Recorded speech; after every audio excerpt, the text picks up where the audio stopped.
All right, welcome everyone to Sandra's stenography and shorthand dictation. I also want to take the time to welcome all of my members that are listening from my podcast, wherever you might be listening to the podcast from, including Google and Apple and Stitcher and so many other places you can find it. And that is Let's Write Steno. So as you guys know that if you have been watching me lately, and I've got a bunch of new subscribers, thank you all for helping me. But before I get to that, um, if you've been watching lately or listening lately, you know that I am streaming both at the same time. I am doing my Anchor podcast, the same time I am doing my YouTube video. So you can find both of them. You can find the YouTube video on Sandra's stenography and shorthand dictation, and that would be Sandra's Steno for short. And you can also find this same episode on Anchor, or as I said, all of the major podcast players, including some that are not so major, including Lipson and so many others. So just type in Let's Write Steno and it should pop right up for you. And then you can choose wherever you'd like to listen to this podcast from. Um, and the podcast will come up as Let's Write Steno, and then just choose where you would like to listen to it from.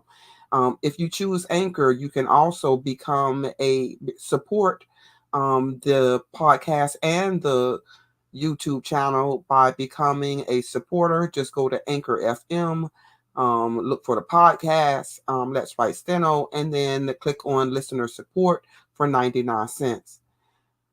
Let's see. Anything else to that? Oh, please subscribe to both. On my YouTube channel, I am desperately trying to get to 1,000 subscribers, and please help me with that by subscribing over there. The podcast is relatively new, and so it really helps me out a lot when you guys share the podcast, share the videos, um, like the videos, leave me comments. I always answer, and I always try to oblige any requests that you have. Also on the podcast as well. If you cannot donate at this time, just know that by listening, you support. All right, let's go ahead and get started. Today, we are working on, as you can tell by the title, interstate commerce. The Interstate Commerce Commission. This is something that I started on the podcast. So if you're not familiar with it, please go to the podcast and get caught up over there. This is part 5. So please go and find episodes 1, 2, 3, and 4 to get caught up. All right. Let's see here. Want to go where we started, left off at. It looks like we left off on page 88, and we left off.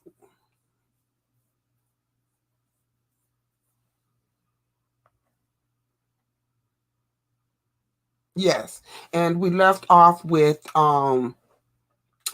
Calloway is the attorney, and on the stand we have Mr. Craig. So when I say Mr. Calloway, this is practice for you when you get out into the real world. The reason I'm doing this is so that you can have practice doing hearings, because hearings and meetings and conferences. So this will get you into the groove of that. And so I want you to be thinking along those lines. When you hear sometimes there may be some colloquy, there are other attorneys here. I don't know if they're going to come up soon. Doesn't look like it, but this is the purpose of this, for the Q&A practice, and also to get familiar with doing hearings. All right. Ready? We're going to write now. We'll start slowly. We'll build up. I'll probably get to a crescendo, and then we will start to break it back down. This will be a 30-minute video. Someone asked me if I can make them a little shorter, and I certainly can. So if we're starting at 5 minutes, we're 5 minutes in. So that means in 35 minutes, we should be about done. Ready?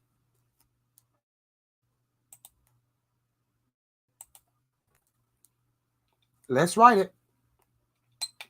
Mr. Craig, at that hearing, at the time the case was presented, and to May 1992, the tracks from the north went completely around the city and came in on the southeastern side of the city, away down probably 2 miles from here. Mr. Calloway, 2 miles from this building? Craig, no, probably 2 miles from the present Union Station. That was an old station, a wooden structure. And since that time, the company, in connection with the Southern Railway and the Seaboard Airline, constructed a new modern terminal station that our trains now go into at a cost of about $742,000. In the location of this new station, we had in view its convenience to the business section, its convenience to the wharves, its convenience to the other transportation interests here, its convenience to the steamship lines, and its convenience to the central of Georgia. In other words, it was put at a location that was served the best interest of the Savannah patrons. Examiner Smith, is the old station still maintained at all? Craig, only as to freight. It is alongside of our freight station. Calloway, there is only one passenger station in Savannah for the Atlantic Coastline Railroad Company. That is the Union Station, and with relation to this federal building, the new station is about a mile to the east. Is it not? Craig, yes, sir. Calloway, and the old station was about a mile toward Craig, more than a mile in that direction. Smith, what direction is that? Craig, if I have my geography correct, I think it is southeasterly direction. Calloway, for the convenience of the city and the development of its traffic and your own traffic, you built this large new Union Station. Is that it?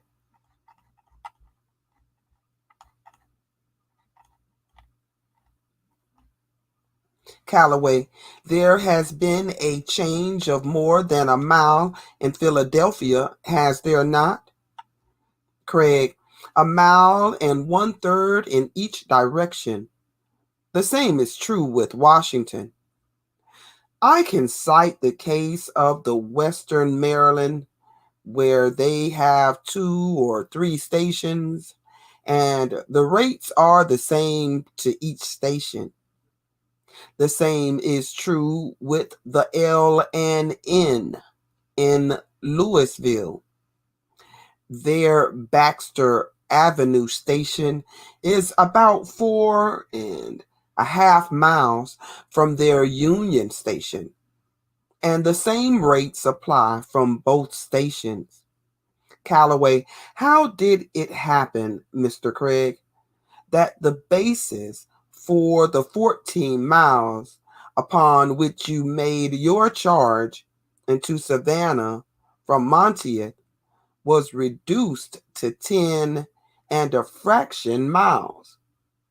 Craig, the case was taken to the Railroad Commission by Georgia by Mr. Lippman, and the State Railroad Commission made our road fix a rate of 25 cents between Savannah and Monteith. Callaway, do you know whether or not it was the position there that you had a uniform mileage rate fixed by the Railroad Commission of the state of Georgia through Georgia? Craig, yes, sir. Smith, Mr. Craig, is this a fair deduction from your testimony? I understand that you testified that although the mileage of your line from the South Carolina Georgia line and from Monteith particularly has been reduced from what it was formerly by approximately 4 miles. Craig, yes, sir. Smith, that so far as you are aware, the Atlantic Coastline Railroad Company has voluntarily changed none of the mileage, certainly none of the interstate mileage, either inbound or outbound, and that the fares into and out of Savannah have not been increased or decreased to correspond with the exact mathematical changes in the location of the stations. Craig, that is true. And it is not true, sir. I would like to state, Mr. Examiner, that at the time that case was heard, the fare between Savannah and Monteith was $1.40. The present fare is $1.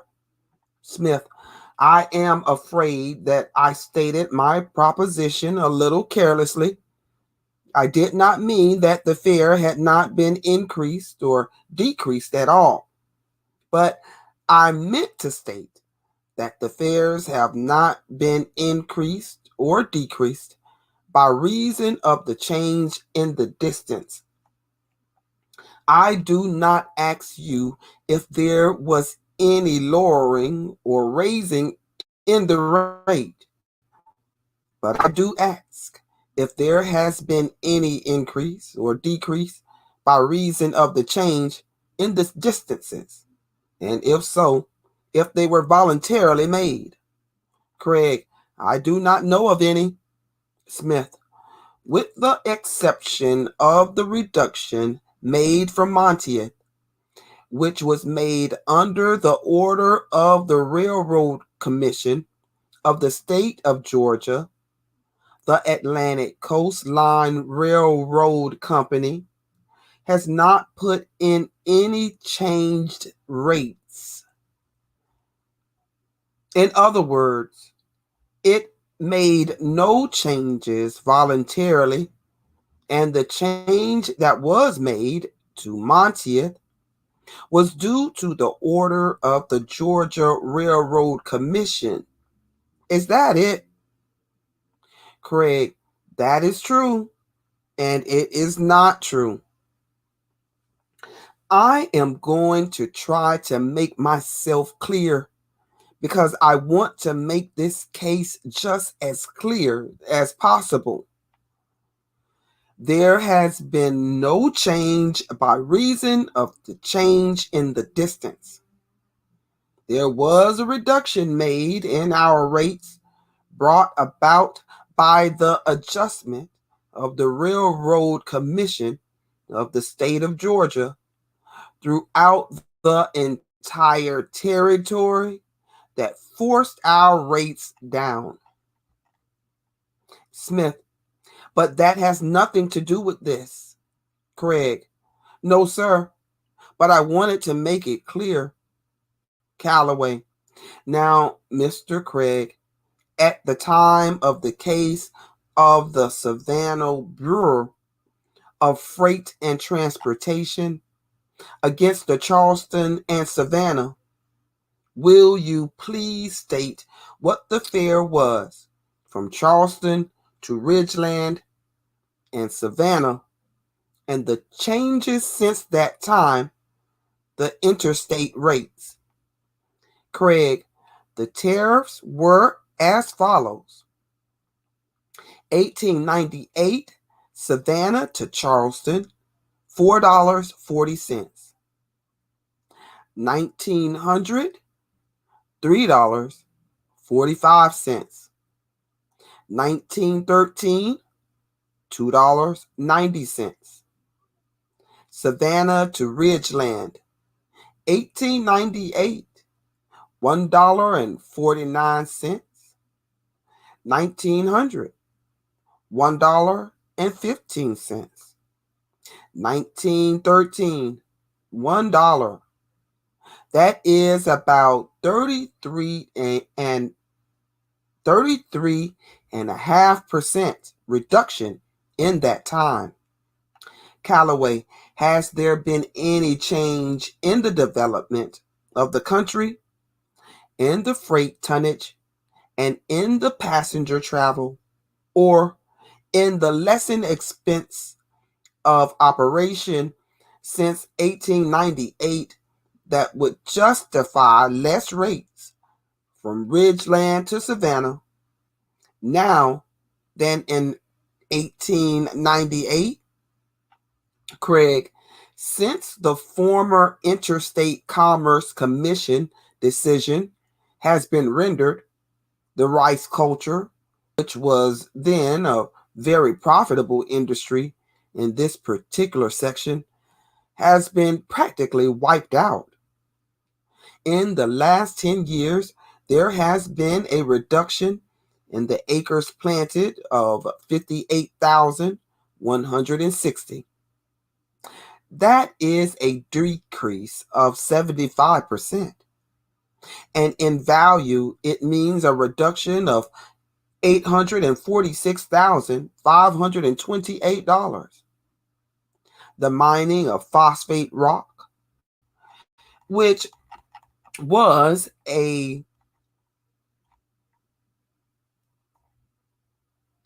there, has been time for the rules and regulations to permeate the roads.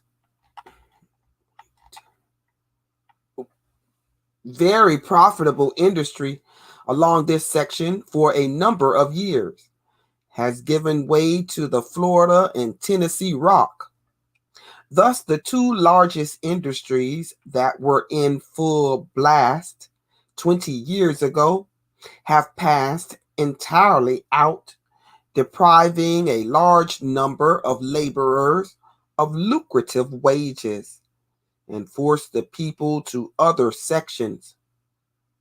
I will state that 69.2% of the entire area of South Carolina is devoted to farms. In Beaufort County, only 32% of the area is devoted to farms. Charleston, which is a very productive county so far as cotton is concerned, has 45%, and the Colton has 55%. Taking all of the counties into consideration, this section averages about 42% of its area in farms as against 69% for the state. It is a section that has not developed, and we are spending our money trying to develop it. It is almost impossible to do anything with it until we get drainage on account of the healthfulness of the country. Calloway, do you mean to say that it is unhealthy? Craig, yes, sir, because of malaria. Calloway, your rates in 1896 under the State Railroad Commission were 4 cents a mile, were they? Craig, yes, sir. Calloway, what are they now? Craig, 2.5 cents. Calloway, now, Mr. Craig, will you please explain briefly the mileage book system? When the mate was made, and state whether or not if the cash fares were paid, as apparently they were. There has been time for the rules and regulations to permeate the road. In other words, if this was not an exception, and if it was done, it was because the conductor did not understand the rules and regulations. Mr. Craig, this question of South Carolina mileage has just been before the Interstate Commerce Commission, and they rendered a decision which is familiar to you. In view of the state law of South Carolina, we were compelled to withdraw that book from use locally in South Carolina.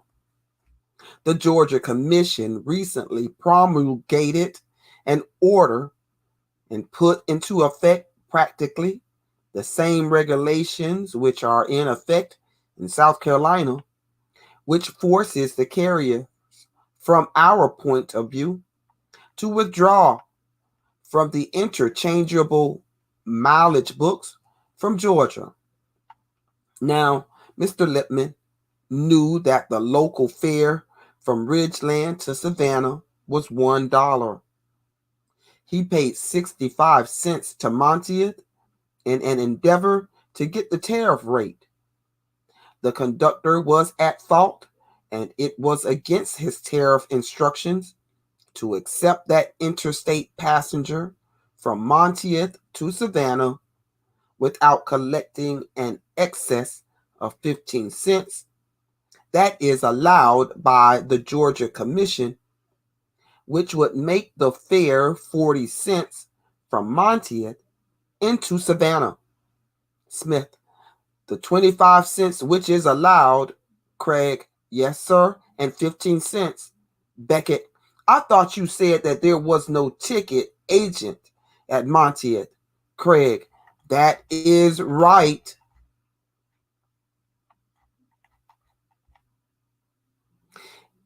It would mean a readjustment of our entire tariffs from points north and south of Savannah. It would mean the reduction of every rate we have from points south of Savannah and practically every rate north of Savannah. It would mean approximately $152 to $200,000 reduction in revenues of the Atlantic Coastline Railroad Company. Calloway, per year. Craig, per annual. Smith, Mr. Craig, have you any idea of the cost of the republication of the tariffs involved? Craig, that would be a very expensive proposition outside of the loss of the revenue, but the loss of the revenue would be the controlling factor. Calloway, and the continuing factor? Craig, and the continuing factor, yes, sir. It would involve all our rates, all our traffic between north and south. Smith, is it possible for you to give me an approximation of the cost of republication? Mr. Clark, it would be $5,000 or $6,000 for printing, without taking into consideration the clerical work. Calloway, what do you think it would cost aside from the printing, Mr. Clark? Clark, I think it would be at least $10,000, the printing and electrical work. Calloway, is there anything further you desire to state?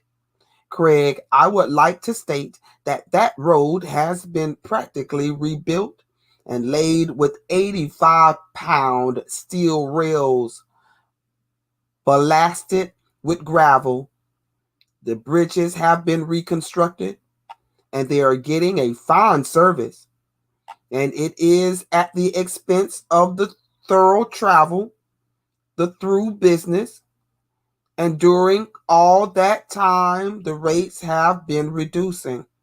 Callaway, just another question. It was stated that the Southern Railway, in some reports to the South Carolina Commission, stated the distance between Hardeeville and Savannah. Please refer to the Interstate Commerce Commission tariff and state what they show. Craig, I refer to ICC number 2965 of the Southern Railway, page 30, showing the distance 25.1 Hardeeville to Savannah. Callaway, is there anything further you desire to say? Craig, I do not think so.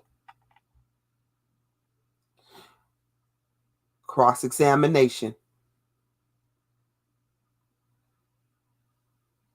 Beckett, the distance between Charleston and Savannah was 115 miles when the Gulf Line was first built. Craig, yes, sir. Beckett, and that included a loop of 3 or 4 miles around the city of Savannah. Craig, yes, sir. Beckett, and that was to accommodate the railroad with its terminal facilities on the wharf, wasn't it? In connection with shipping. Mr. Craig, no, sir. That was the Bolton Street Depot. Beckett, that was called the Bolton Street Depot, was it?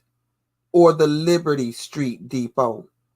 Craig, I mean the Liberty Street Depot. Callaway, Bolton and Liberty Streets intersect at that place, don't they? Craig, yes, sir. Beckett, does this map represent that old line? Craig, yes, sir. Beckett, and it was in order to accommodate shipping at that time that had no wharfage facilities above the central. Craig, we have not now. Beckett, the Central Wharf was the first railroad wharf ever built in Georgia, wasn't it? Craig, I think so.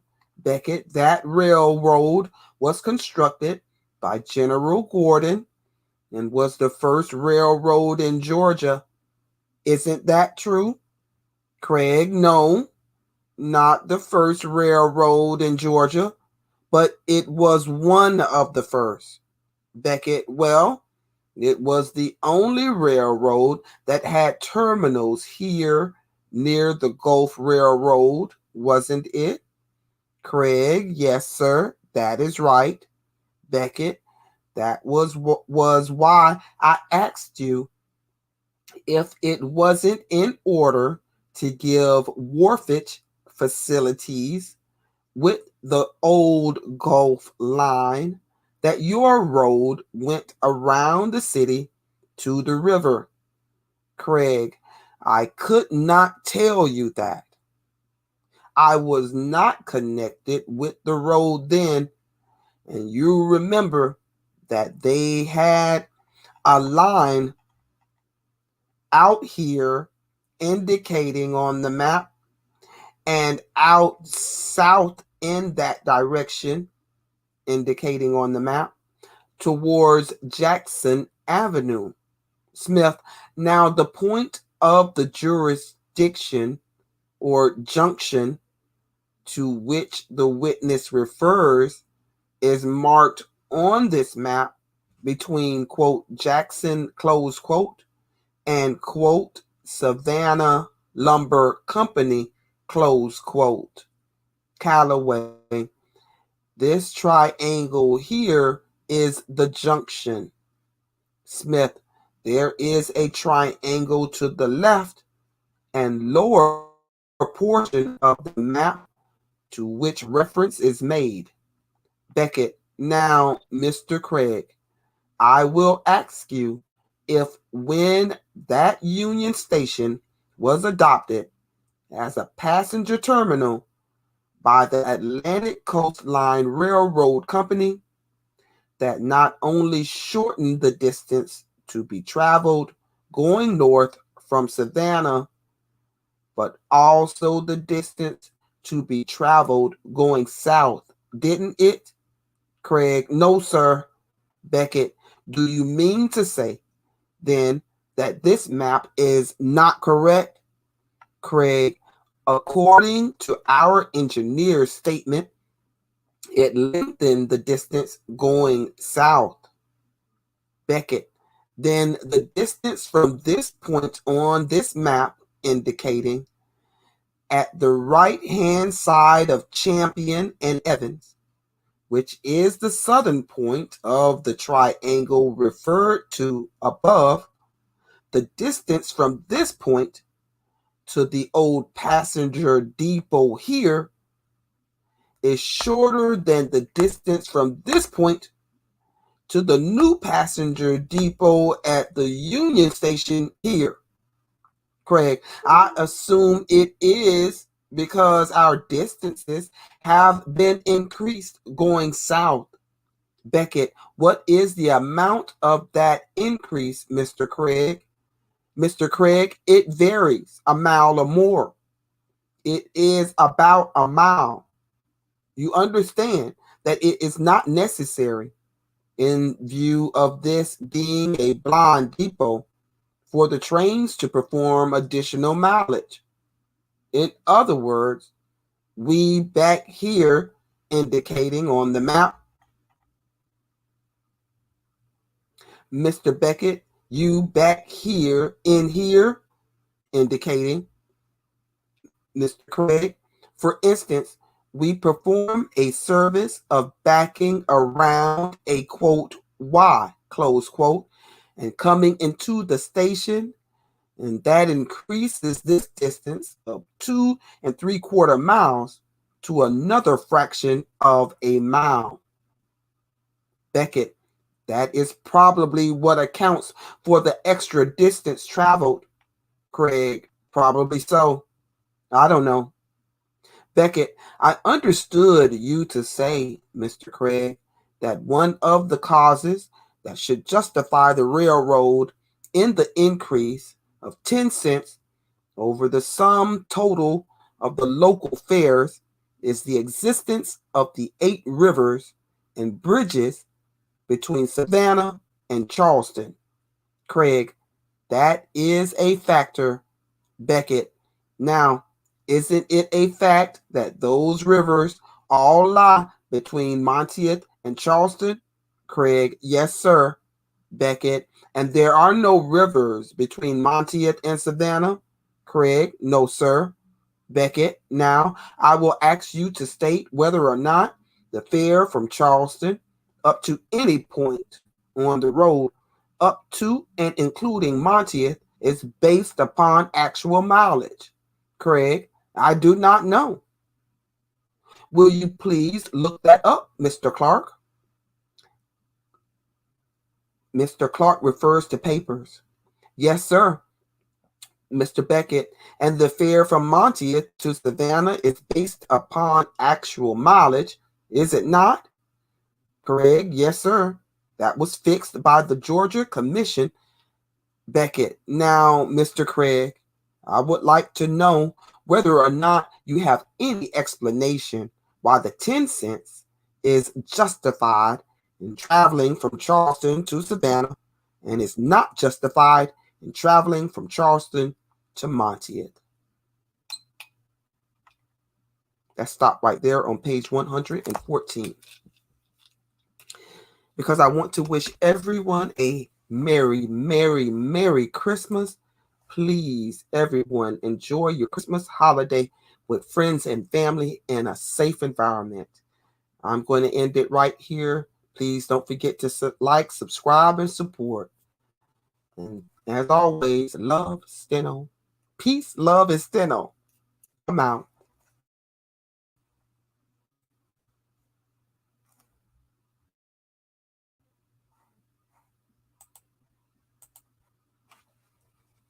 Merry Christmas.